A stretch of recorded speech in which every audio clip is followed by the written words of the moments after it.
Hello dear student, online class में आपका हार्दिक स्वागत है। आज एल्डिहाइड और कीटोन के पार्ट 6 के अंतर्गत एल्डिहाइड और कीटोन के रासायनिक गुणों के बारे में अध्ययन करेंगे। इसके पिछले पार्ट में भी एल्डिहाइड और कीटोन के रासायनिक गुणों के बारे में अध्ययन किया गया था। आज उसी के आगे सिमट अभिक्रिया, ध्यान दीजिएगा। सिमट अभिक्रिया देखेंगे। कार्बोनिल यौगिक की सांद्र सल्फ्यूरिक अम्ल की उपस्थिति में हाइड्रोजोइक अम्ल से अभिक्रिया सिमट अभिक्रिया कहलाती है।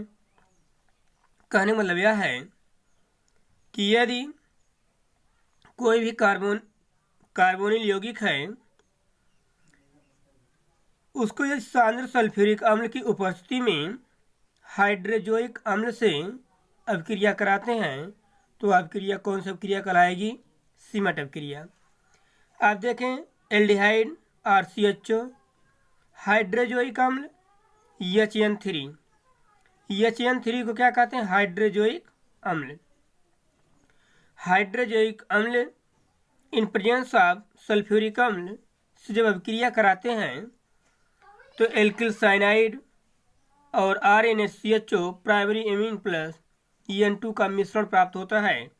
यहाँ पर एल्किल साइनाइड और प्राइमरी एमीन का मिश्रण प्राप्त होता है, ठीक है ना। ये मत कहिएगा कि यहाँ पर एक ही एल्किल समूह तो यहाँ दो कहाँ से आ गए, समझ रहे ना। यहाँ पर एल्डिहाइड जब हाइड्रोजोइक अम्ल HN3 हाइड्रोजोइक अम्ल सल्फ्यूरिक अम्ल की उपस्थिति में अभिक्रिया होती है तो एल्किल साइनाइड और प्राइमरी एमीन का मिश्रण प्राप्त होता है, ठीक है ना। उसी प्रकार से हम देखेंगे कीटोन में भी वही कंडीशन होगी।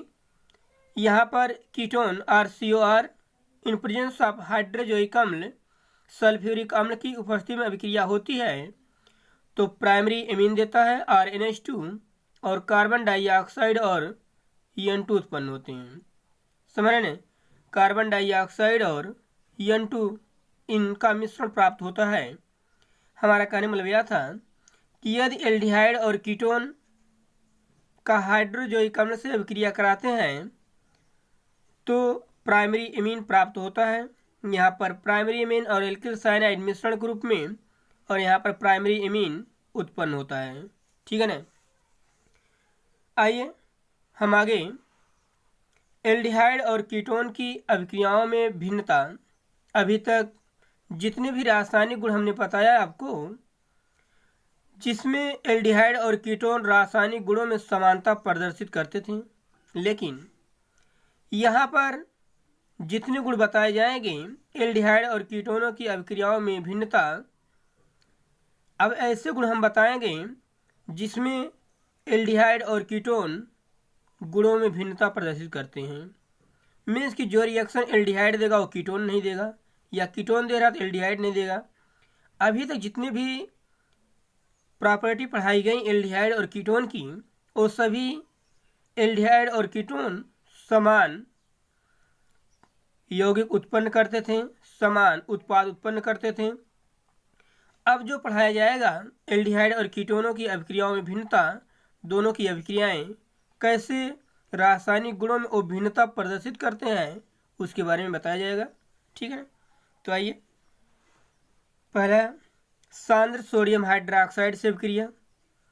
सांद्र सोडियम हाइड्रोक्साइड से अभिक्रिया फॉर्मेल्डिहाइड को छोड़कर अन्य एल्डिहाइड सोडियम हाइड्रोक्साइड के सांद्र विलयन के साथ गर्म करने पर भूरे रंग का रेजिन बनाते हैं। कीटोन यह अभिक्रिया नहीं देते हैं। फॉर्मेल्डिहाइड को छोड़कर अन्य एल्डिहाइड सोडियम हाइड्रोक्साइड के सांद्र विलयन के साथ गर्म करने पर भूरे रंग का रेजिन बनाते हैं। कीटोन यह अभिक्रिया नहीं देता है। आप देख रहे हैं, हमने बताया कि ऐसी अभिक्रियाओं के बारे में पढ़ेंगे जिसमें दोनों की अभिक्रियाओं में भिन्नता होगी एल्डिहाइड और कीटोन में। यदि यहीं पर हम एल्डिहाइड की सांद्र कंसंट्रेट सोडियम हाइड्रोक्साइड के साथ गर्म करते हैं तो भूरे रंग का रेजिन प्राप्त होता है। लेकिन यदि यहीं पर कीटोन के साथ यह अभिक्रिया कराएं तो यह अभिक्रिया नहीं देगा। इसका मतलब कि एल्डिहाइड सोडियम हाइड्रोक्साइड की उपस्थिति में गर्म करने पर भूरे रंग का रेजिन प्राप्त करता है, लेकिन कीटोन को यदि सोडियम हाइड्रोक्साइड के साथ गर्म करते हैं तो अभिक्रिया नहीं होती है। ठीक है ना। तो ये भिन्नता थी।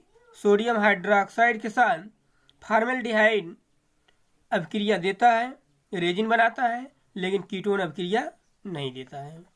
ठीक है ना। आइए आगे देखते हैं। कैनिजारो अभिक्रिया बहुत इंपॉर्टेंट है।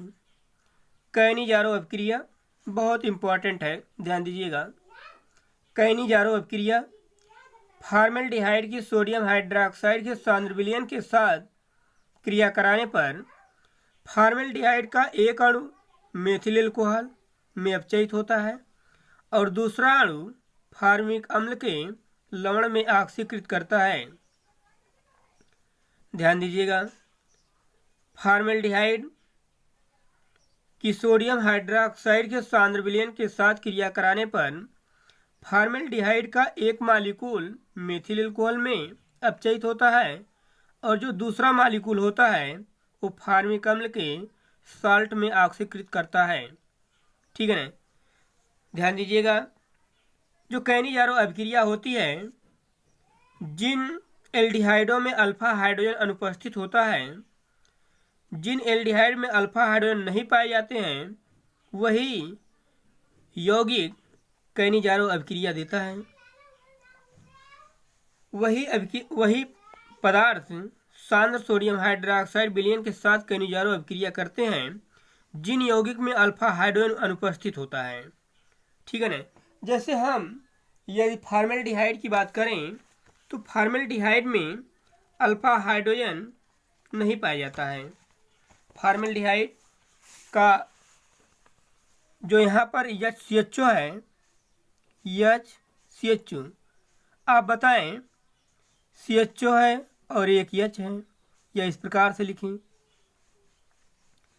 तो जो कार्बोनिल है, जिस कार्बोनिल जो समूह है CO, इसके साथ कोई एल्किल समूह जुड़ा है। जब कोई एल्किल समूह जुड़ा ही नहीं है, कार्बन की श्रृंखला जुड़ी ही नहीं है, तो अल्फा कार्बन है ही नहीं, और जब अल्फा कार्बन होगा नहीं तो अल्फा हाइड्रोजन होगा ही नहीं। जैसे अगर ये बात होती CH3 CHO होता तो यहाँ पर होता, क्योंकि इस एल्डिहाइड के नज़दीक जो जुड़ा है अल्फा कार्बन होता और इस पे जो हाइड्रोजन है इस तरह होता है। यदि CH3 CHO तो एल्डिहाइड होता है, और इसके जो निकटवर्ती थे कार्बन वो अल्फा कार्बन होते हैं, और इस पे जो उपस्थित हाइड्रोजन है वो अल्फा हाइड्रोजन होता। लेकिन HCHO में कोई भी एल्किल समूह नहीं जुड़ा है, इस कारण से इस पर अल्फा हाइड्रोजन अनुपस्थित होता है। और जिन एल्डिहाइड में अल्फा हाइड्रोजन अनुपस्थित होता है उसमें ही वही पदार्थ सोडियम हाइड्रोक्साइड के साथ कैनिजारो अभिक्रिया करता है। ठीक है ना। जैसे एक और एग्जाम्पल हम दे C6CH5CHO, इस प्रकार से बेंजल्डिहाइड इस प्रकार से लिखा होता है। बेंजल्डिहाइड CHO एल्डिहाइड है। एल्डिहाइड जिस कार्बन से जुड़ा है इस पर कोई हाइड्रोजन है। ए अल्फा कार्बन तो है लेकिन इस पर कोई हाइड्रोजन है ही नहीं, क्योंकि कार्बन की वैलेंसी 4 होती है और एक तो CHO जुड़ गया और 2 कार्बन इधर 2 इलेक्ट्रॉन इधर जुड़ गए, 1 इलेक्ट्रॉन इधर। जब कोई बचा ही नहीं है तो इस पर कोई कार्बन तो है ही नहीं, क्योंकि यहाँ पर डबल बॉन्ड बना है ना, तो 2 इलेक्ट्रॉन इधर हो गए, 1 इलेक्ट्रॉन इधर 1 इलेक्ट्रॉन इधर, और 4 ही इलेक्ट्रॉन होते हैं बायोकोष में कार्बन के। तो इसके पास कोई इलेक्ट्रॉन तो है ही नहीं, इसका मतलब इस पर कोई हाइड्रोजन नहीं है, और इन सभी पोजीशन पर एक एक हाइड्रोजन क्या है, उपस्थित है। तो यहाँ पर भी अल्फा हाइड्रोजन क्या है, अनुपस्थित है। किसमें, बेंजल्डिहाइड में। तो ये भी कैनिजारो अभिक्रिया करेगा। तो इस प्रकार से हमने आपको बताया कि फॉर्मेल्डिहाइड सोडियम हाइड्रोक्साइड के साथ कैनिजारो अभिक्रिया करता है, उसका एक मालिकूल एल्कोहल में अपचयित होता है और जो दूसरा मालिकूल है वो फॉर्मिक अम्ल के साल्ट में कन्वर्ट होता है। तो यहाँ पर फॉर्मेल्डिहाइड कई ज़रूर अभिक्रिया करेगा क्योंकि इस पर अल्फा हाइड्रोजन अनुपस्थित है। तो फॉर्मेल्डिहाइड का सोडियम हाइड्रोक्साइड के साथ अभिक्रिया कराते हैं। फॉर्मेल्डिहाइड CHO फॉर्मेल्डिहाइड का सोडियम हाइड्रोक्साइड के साथ अभिक्रिया कराते हैं तो इस फॉर्मेल्डिहाइड का एक मालिकूल मेथिल एल्कोहल में अपचयित होगा और इस फॉर्मेल्डिहाइड का जो दूसरा मालिकूल होगा वो सोडियम फॉर्मेट में अपचयित ऑक्सीकृत होगा। SCON बहुत इंपॉर्टेंट रिएक्शन, आप ध्यान दीजिएगा। फॉर्मेल्डिहाइड का एक मालिकूल मेथिल एल्कोहल में और जो दूसरा मालिकूल है वो सोडियम फॉर्मेट में, यहाँ से सोडियम और SCON सोडियम फॉर्मेट, ठीक है ना। उसके आगे जिन एल्डिहाइडों में अल्फा हाइड्रोजन परमाणु नहीं होते हैं वे सांद्र सोडियम हाइड्रोक्साइड विलयन के साथ कैनिजारो अभिक्रिया करते हैं। हमने अभी आपको बताया कि जिन एल्डिहाइडों में अल्फा हाइड्रोजन अनुपस्थित होता है वही पदार्थ सोडियम हाइड्रोक्साइड विलयन के साथ कैनिजारो अभिक्रिया करते हैं। कैनिजारो अभिक्रिया में जो हमने यहाँ पर अपचयन, यदि फॉर्मेल्डिहाइड अपचयन होता है तो मेथिल एल्कोहल बनता है और जब फॉर्मेल्डिहाइड ऑक्सीकृत होता है तो फॉर्मिक अम्ल का साल्ट देता है, सोडियम फॉर्मेट यहाँ पर बना है। ये जो प्रक्रिया होती है इसकी अपचयित होने की और ऑक्सीकृत होने की, अपचयित के फलस्वरूप एल्कोहल का निर्माण होगा और ऑक्सीकृत के फलस्वरूप फॉर्मिक अम्ल के साल्ट का निर्माण होगा। ये फॉर्मेल्डिहाइड में जो दोनों प्रक्रियाएं होती हैं ये दोनों प्रक्रियाएं स्वतः होती हैं। यहाँ पर लिखा है कैनिजारो अभिक्रिया में स्वतः ऑक्सीकरण और अपचयन होता है। कैनिजारो अभिक्रिया में फॉर्मेल्डिहाइड का सोडियम हाइड्रोक्साइड के साथ स्वतः ही वह ऑक्सीकरण और अपचयन में कन्वर्ट हो जाते हैं। ये प्रक्रिया कैनिजारो अभिक्रिया में स्वतः होती है, किसी उत्प्रेरक की आवश्यकता नहीं पड़ती है, ठीक है ना। अगला रिएक्शन टिसेंको अभिक्रिया, इंपॉर्टेंट है, ध्यान दीजिएगा। जितने नेम रिएक्शन है सभी इंपॉर्टेंट होते हैं। टिसेंको अभिक्रिया, टिसेंको रिएक्शन, ध्यान दीजिए। एल्डिहाइड की एल्युमिनियम एथॉक्साइड उत्प्रेरक है, से क्रिया कराने पर एस्टर बनता है। कहने मतलब यह है टिसेंको अभिक्रिया में यदि एल्डिहाइड की हम एल्युमिनियम एथॉक्साइड उत्प्रेरक उपस्थिति में अभिक्रिया कराएंगे तो एल्डिहाइड किस क्रियात्मक समूह में परिवर्तित होगा? एस्टर में। तो एल्डिहाइड की एल्युमिनियम एथॉक्साइड उत्प्रेरक से क्रिया कराने पर एस्टर बनता है, ठीक है ना। तो आइए देखते हैं कैसे रिएक्शन में एल्डिहाइड एस्टर क्रियात्मक समूह में परिवर्तित होता है, ठीक है।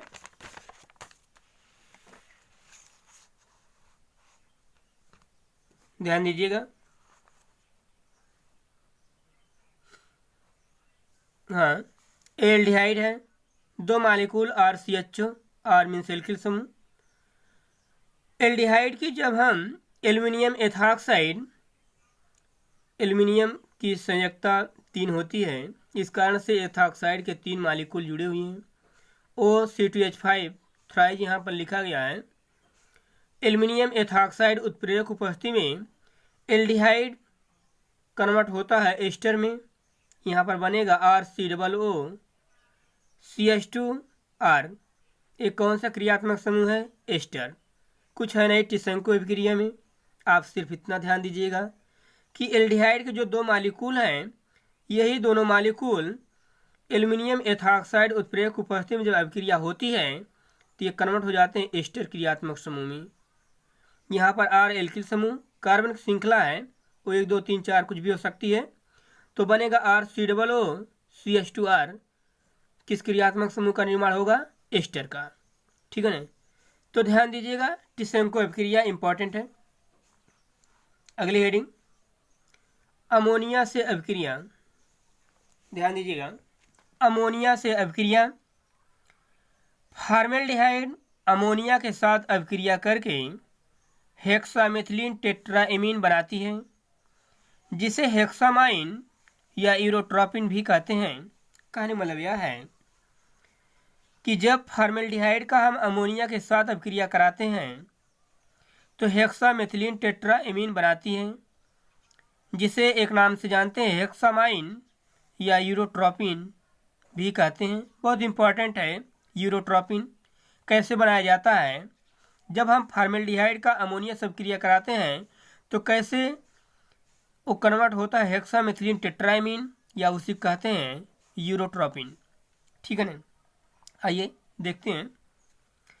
फॉर्मेल्डिहाइड का 4 मॉलिक्यूल अमोनिया का लेते हैं। फॉर्मेल्डिहाइड का जब अमोनिया से अभिक्रिया कराते हैं तो बनता है हेक्सामेथिलीन टेट्राएमीन, जिसे कहते हैं यूरोट्रोपिन। यहाँ का जो फॉर्मेल्डिहाइड का CH2 C कार्बन 2 हाइड्रोजन है, CH2 मेथिल ग्रुप CH2 यहाँ पर इसके यही 6 मॉलिक्यूल में कन्वर्ट हो जाएंगे और नाइट्रोजन यहाँ पर जुड़ जाएगा। CH2 6 N4 CH2 6 से N4 यहाँ के 6 मॉलिक्यूल का कार्बन और ये दोनों हाइड्रोजन CH2 हो जाएंगे। CH2 6 और यहाँ का नाइट्रोजन N4 और 6 CH2 ग्रुप में निकल जाएगा। बहुत इंपॉर्टेंट रिएक्शन है, ध्यान दीजिएगा कि फॉर्मेल्डिहाइड का जब हम अमोनिया से अभिक्रिया कराते हैं तो कन्वर्ट होता है हेक्सामेथिलीन टेट्राएमीन, जिसे हम कहते हैं यूरोट्रोपिन। यूरोट्रोपिन इसका जो संरचना बनती है इस प्रकार से बनती है। यहाँ पर 6 मॉलिक्यूल मेथिल के हैं, इस प्रकार से बनता है एन बेंजीन जैसी संरचना बनती है। एन यहाँ पर, ठीक, और एक नाइट्रोजन यहाँ पर, और जो 6 मेथिल हैं ये 3 4 5 6 इस प्रकार से जुड़े होते हैं। समझ रहे नहीं? तो ये इनकी संरचना है और संरचना भी याद रखिएगा, बेंजीन जैसी बनती है। 3 इसके यहाँ पर नाइट्रोजन जुड़े होंगे, यहाँ पर नाइट्रोजन जुड़ा होगा और सभी जो पोजीशन है ये सभी मेथिल ग्रुप जुड़े हैं और इस प्रकार से इसकी संरचना बनती है यूरोट्रोपिन की।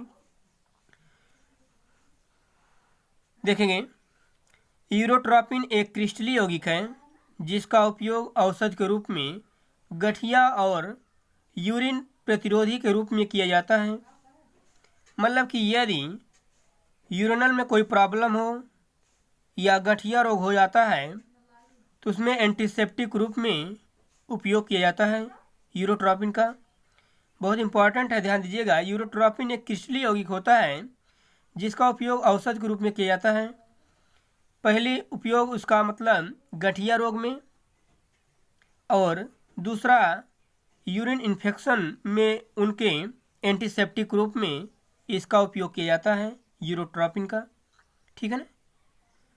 तो इस प्रकार से हमने जाना कि अमोनिया का यदि फॉर्मेल्डिहाइड से अभिक्रिया कराते हैं तो हेक्सामेथिलीन कितने मेथिल ग्रुप है? 6 है।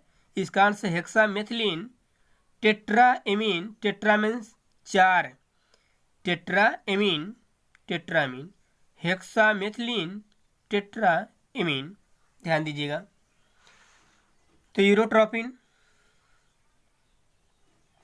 का उपयोग औषध के रूप में किया जाता है। उसके आगे हम देखते हैं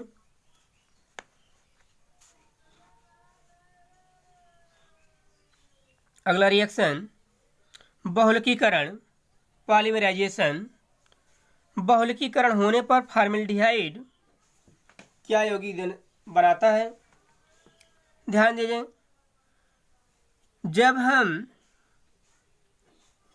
3 मॉलिक्यूल एस्टल्डिहाइड का लेते हैं और सांद्र सल्फ्यूरिक अम्ल उत्प्रेरक उपस्थिति में साधारण ताप पर, कुछ करना है नहीं, ध्यान दीजिएगा, 3 मॉलिक्यूल एस्टल्डिहाइड की यही 3 अणु परमाणु में परिवर्तित हो जाएंगे CH3CHO थ्राइज और इसे कहते हैं पैरा एल्डिहाइड।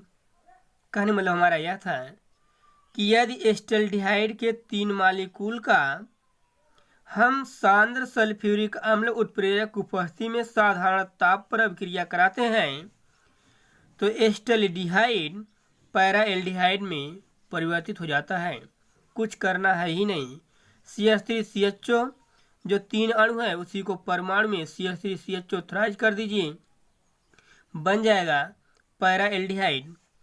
और जब 4 मालिक्यूल होंगे एस्टल्डिहाइड के और HCl उत्प्रेरक उपस्थिति में ठंड में मीन्स कि 0 डिग्री सेंटीग्रेड पर अभिक्रिया कराई जाती है तो यही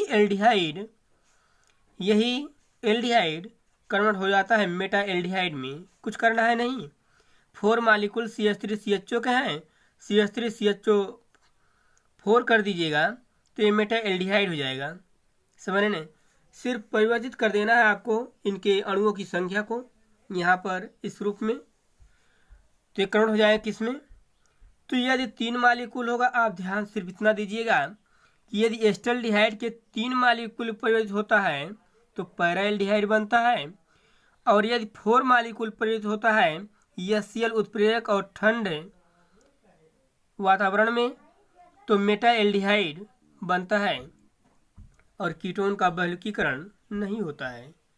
मतलब कि बहुलकीकरण की प्रक्रिया एल्डिहाइड देते हैं लेकिन कीटोन नहीं देता है। बहुलकीकरण होता है क्या? आपको एक चैप्टर है लेकिन कोविड-19 की वजह से बहुलकीकरण का चैप्टर कट गया है, पॉलीमराइजेशन का चैप्टर कट गया है। बहुत ही इम्पोर्टेंट चैप्टर था पॉलीमराइजेशन, लेकिन कोविड-19 की वजह से पॉलीमराइजेशन का चैप्टर काट दिया गया है। ठीक है, लास्ट चैप्टर था। कीटोनों का बहुलकीकरण नहीं होता है, लेकिन आप थोड़ा जान लीजिएगा कि बहुलकीकरण का मतलब यह होता है छोटे छोटे मालिक्यूल जुड़कर जब एक बड़े अणु का निर्माण करते हैं तो प्रक्रिया बहुलकीकरण कहलाती है। हमारा कहने मतलब यह है, ध्यान दीजिए, थोड़ा बता देते हैं आपको। जैसे छोटे छोटे मालिक्यूल जब जुड़कर एक बड़े मालिक्यूल का निर्माण करते हैं तो वो प्रक्रिया बहुलकीकरण कहलाती है। ये जो प्रक्रिया हुई मीन कि छोटे छोटे अणुओं से जुड़कर एक बड़े अणु के निर्माण की जो प्रक्रिया हुई, ये प्रक्रिया बहुलकीकरण कहलाती है। और जिसके द्वारा बनता है उसको मोनोमर कहते हैं। उसको क्या कहते हैं? मोनोमर, एकलक कहते हैं। और जो बनेगा उसे पॉलीमर कहते हैं, बहुलक कहते हैं। ठीक है ना? और ये जो प्रक्रिया होगी इस प्रक्रिया को बहुलकीकरण कहते हैं। हमारी बात ध्यान दीजिएगा कि ये जब छोटे छोटे मालिक्यूल जुड़कर एक बड़े अणु का निर्माण करते हैं तो प्रक्रिया बहुलकीकरण कहलाती है। ये प्रक्रिया जो हुई छोटे अणुओं को जुड़ने से एक बड़े अणु का निर्माण करने की जो प्रक्रिया हुई, इस प्रक्रिया को बहुलकीकरण कहलाते हैं। और जिनके द्वारा बनता है, जो पदार्थ ये प्रक्रिया करते हैं वो पदार्थ मोनोमर कहलाते हैं, और जो पदार्थ बनता है उसे पॉलीमर कहते हैं। मोनोमर मीन्स एकलक और पॉलीमर मीन्स बहुलक। ठीक है ना? एक और रिएक्शन देखते हैं, क्लोरोफॉर्म से अभिक्रिया। पोटेशियम हाइड्रोक्साइड की उपस्थिति में एसीटोन क्लोरोफॉर्म के साथ क्लोरीटोन बनाता है। इंपॉर्टेंट रिएक्शन है। पोटेशियम हाइड्रोक्साइड की उपस्थिति में एसीटोन क्लोरोफॉर्म के साथ क्लोरीटोन बनाता है। कुछ करना है नहीं, एसीटोन है, ये क्या है? क्लोरोफॉर्म। पोटेशियम हाइड्रोक्साइड के साथ ये जो CHCl3 है, यहाँ का जो H है ये ऑक्सीजन ग्रहण कर लेगा तो H हो जाएगा और ये पाई बॉन्ड टूट जाएगा। और जब H कार्बन पर ऑक्सीजन पर जुड़ जाएगा तो CCl3 जो बचा है वो कार्बन पर जुड़ जाएगा। तो हाइड्रोजन को कहाँ पर जोड़ देंगे? ऑक्सीजन पर जोड़ देंगे। और जो CCl3 बचा वो किस पर जुड़ जाएगा? कार्बन पे। यहाँ पर वही लिखा है हमने, COH और CCl3 जो बचा है CCl3, इसको कार्बन पर जोड़ दीजिए CCl3। और जब एसीटोन पर क्लोरोफॉर्म का योग होता है तो जो बनेगा उसे कहते हैं क्लोरीटोन। क्या कहेंगे? क्लोरीटोन। इंपॉर्टेंट रिएक्शन है। ठीक है ना?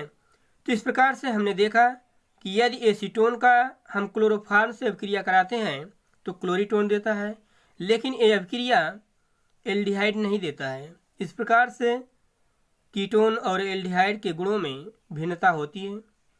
कुछ रिएक्शन एल्डिहाइड देते हैं तो कुछ कीटोन नहीं देता, और कुछ रिएक्शन कीटोन देता है तो एल्डिहाइड नहीं देता।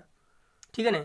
तो एसीटोन का जब क्लोरोफॉर्म से अभिक्रिया कराते हैं तो इस कार्बोनिल समूह पे ये पाई बॉन्ड टूटेगा तो ऑक्सीजन ऋण विद्युतीय होगा, और जब ऋण विद्युतीय होगा तो H को ग्रहण कर लेगा तो OH हो जाएगा, और CCl3 यहाँ पर जो बचा वो कार्बन पर जुड़ जाएगा। तो इस प्रकार से जुड़ेंगे और इसको हम कहते हैं क्लोरीटोन। बहुत इंपॉर्टेंट है, ध्यान दीजिएगा।